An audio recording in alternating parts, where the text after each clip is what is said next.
Hello all, this is John from EastCoastArmory.com, and I'm here today with a project update video for this 1/6 scale Armortek radio-controlled M4A4 Sherman tank. Since the last video update, all the rest of the tank's machinery has now been added, and a lot of the external detailing is now being completed. We'll be going over these additions in this video. Like what we've seen before, the turret has been tested and rotates properly. Now, before I go ahead and mount the turret onto the vehicle, one procedure that I highly recommend, and that I do on my own builds and recommend for other people, is that of adding a small little film of grease to the interior brass bearing that we have here. By adding this little bit of lubrication, it will help aid with the motor in rotating the turret a lot more smoothly than without. For the grease, I'm using the same grease that I used earlier on in the build for the axles. It's just basic red marine grease. To apply it on, I just simply smear it on with my finger. Now you don't want too much, as you don't want big blobs of grease on the ring. You just want a nice little film that's evenly applied, and the surface is thoroughly coated. Because of all the extra functions that I added to the turret, namely the gun as well as some of the other functions, there are now more wires that descend from the turret itself. To keep everything nice and organized, I went ahead and with a wire tie, I went ahead and tied all of the wires together, creating one umbilical cord. With the one umbilical cord, it makes assembly and disassembly much easier, as it's all centralized in one location. Also keeps the interior portion nice and clean from any dangling wires. Once all the connections have been made, the turret will simply just mount to the tank's hull. I spool the wire and the sublumen and drop it on. Now with the turret on, I could simply just test the functions.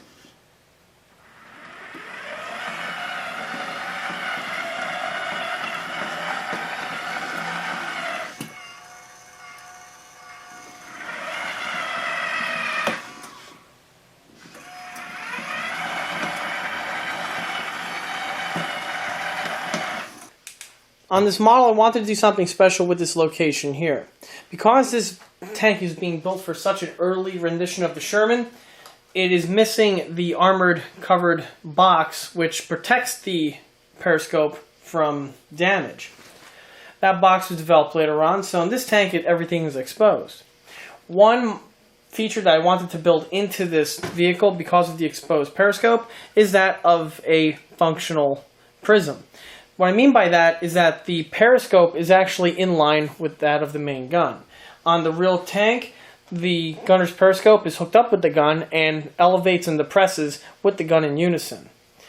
This is one little detail that I haven't seen incorporated on other people's builds, and I figured it would be a nice little addition to the tank in addition with all the other mods that were added to it. The piece here is modified from the kit original. The kit originally supplies you with a steel oval plate, which simply gets bolted to the turret, and then there's a simple pressed sheet metal periscope cover which gets mounted in the closed state. For this tank, I went ahead and retained the kit original oval, be it with adding some more detail, namely fasteners as well as slit detailing, but the steel plate was kept pretty much intact. As for the kit supplied pressed metal plate, that wasn't used, and in its place I went ahead and modified a Panzerwerk periscope, as well as fabricated a rotating drum, as well as a linkage system that is held in the inside of the turret. Also, because the piece will be pivoting up and down, it was also necessary to to fabricate a brand new periscope hatch cover cap that had to have been functional. The piece is hinged with micro hinges and moves up and down along with the prism. And here goes another angle of the plate showing the hinge detail that's more visible. As you can see, the plate is fully articulated. Now, much like with the Bow M1919, the system is hooked up to the transverse of the gun and is done in a passive format. In other words, there's no servo or other electrical equipment used for the operation of this component. By doing this, it uses one less mechanical system inside the tank that needs to hook up to the receiver, and is always in line with the gun and will move in unison every single time. For the operation, that is facilitated with a linkage system, like I mentioned before, and the tank is now on, so let's see the unit in action.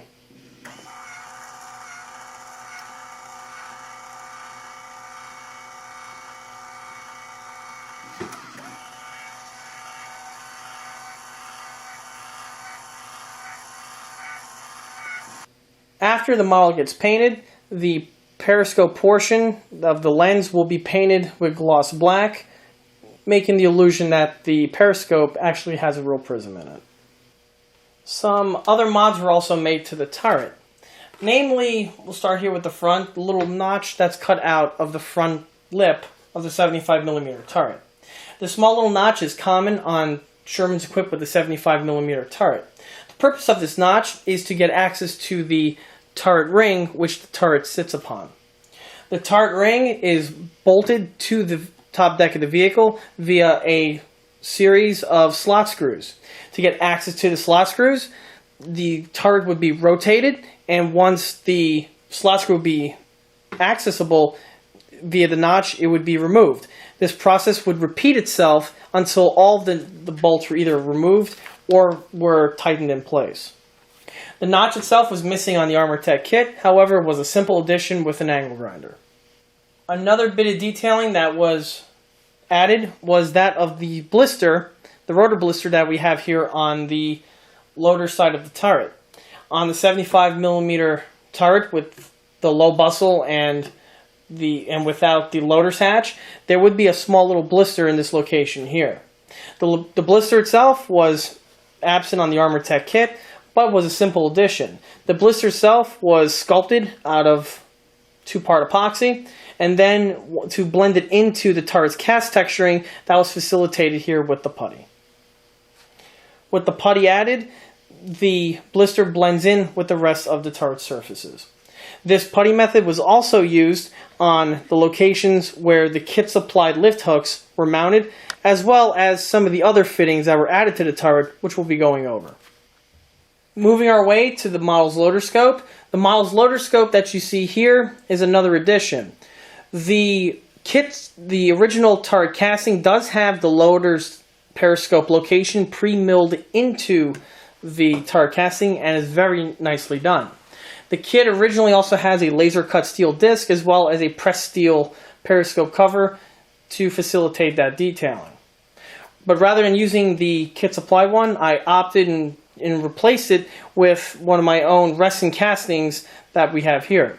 This resin casting periscope is the same periscope that's found on my M4 Sherman tank hatches that are listed on the ECA product line. In addition to adding the new resin detail plate that we have here, the periscope is also hooked up to a servo and is fully pivotable. The servo is hooked up to the tank's turret rotation function, and whenever the turret rotates, so will the periscope, which adds a little bit of extra detailing and animation to the model. To test it out, the tank is currently on, and I will rotate the turret.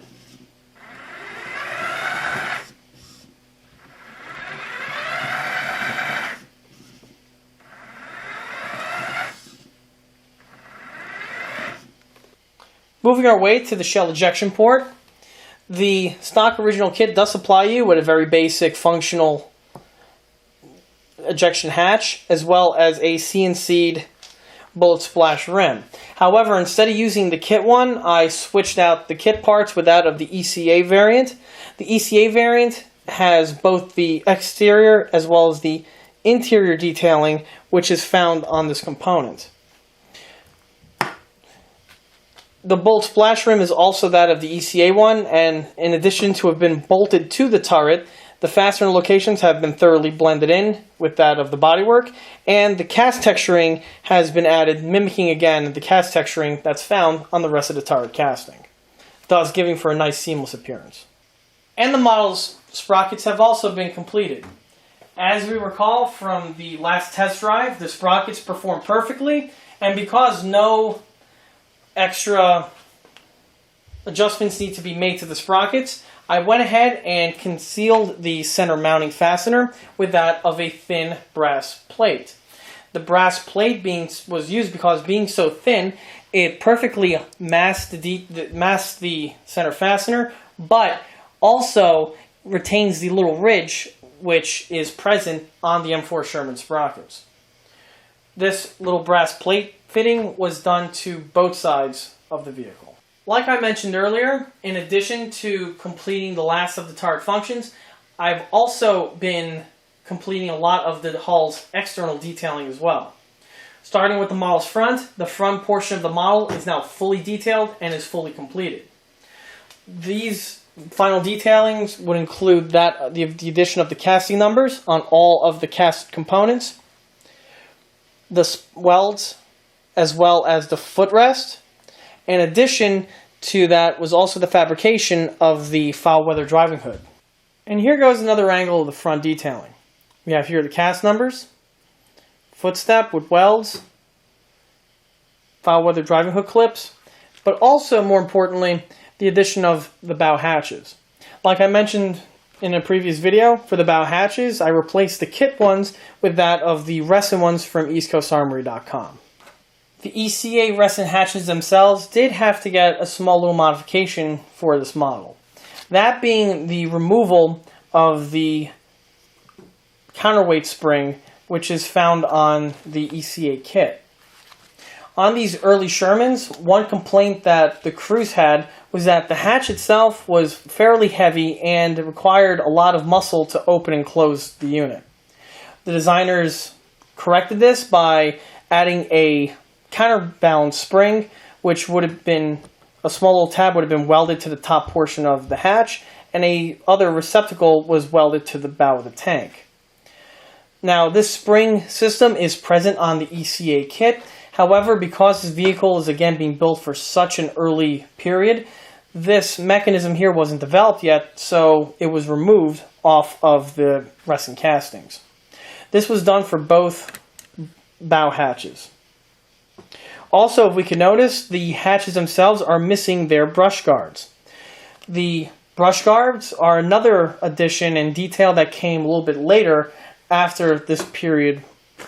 In addition to the exterior portion of the hatches that are completed, the interior portion of the hatches was also added. As for the interior detailing of the hatch, it's a mirror image on the reverse side, and they both follow the same format. Here we have a small little handle. In addition to being a handle, the handle also doubles as a lock, and on the real vehicle would actually lock the hatch closed to prevent the hatch from being opened from the outside of the tank. We also have here the tank's periscope. The periscope that you see here is not included with the ECA kit, but is an aftermarket accessory from panzerwork.com. The periscope itself is highly detailed and is highly recommended for use on the models. The model's gas caps were also added. The armored fuel caps that we see here are actually supplied with the kit, and the caps themselves are from Armortek. The Armortek set are all made out of white metal, have their cast texture as well as foundry marks present in the casting, and in addition to that also have the weld detail which is present on the hinge mechanisms here. The pieces are very nicely done and assemble very easily. The hinges are also designed to be functional. By removing the pin, the armor cap would hinge open, revealing the fluid or fuel cap underneath. As we can see, I have the location ready to go, and the fuel cap itself will be affixed and fabricated after the vehicle is painted. Another thing that's nice about the Armortek set is that on the hinge mechanism itself is a small little loop, and the purpose of the loop is to attach a retention chain that keeps the handle and prevents it from getting lost. The chain itself is not included with the sets. For the grills, the Armortek kit comes with a very basic photo etch panel that has the basic layout of the grills present. However, instead of using the Armortek one, I went ahead and fabricated a brand new one out of brass. The entire piece is fabricated just like the real one. It's all scratch built and has a very realistic appearance once complete.